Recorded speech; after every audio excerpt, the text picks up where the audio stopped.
अहिल्यानगरात Vivo मोबाईलचा भीषण स्फोट, युवक गंभीर जखमी, घटना सीसीटीव्ही कॅमेऱ्यात कैद। अहिल्यानगरमधील मुकुंदनगर परिसरातील एका युवकासोबत धक्कादायक घटना घडली आहे। या घटनेत विवो कंपनीचा मोबाईल अचानक स्फोट होऊन एका तरुणाला गंभीर भाजल्या जखमा झाल्याची माहिती समोर आली आहे।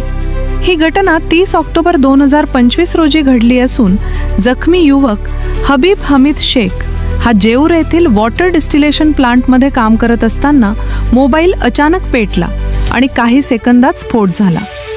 फोन ज्या खिशात ठेवलेला होता त्या भागावर तीव्र तापमान वाढताच स्फोट झाल्याचे प्रत्यक्षदर्शी कर्मचाऱ्यांची प्रतिक्रिया असल्याचे सांगितले जाते।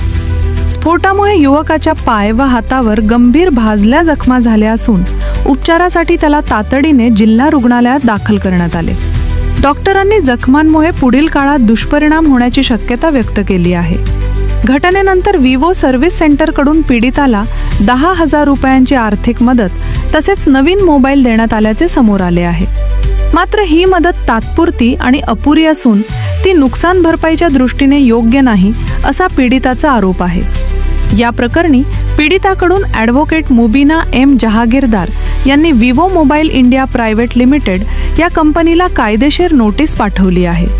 नोटीसनुसार मोबाईलमध्ये कोणताही बाह्य हस्तक्षेप, गैरवापर किंवा चुकीचे हाताळणे नसतानाही उपकरण स्फोट झाल्याचा दावा करण्यात आला आहे।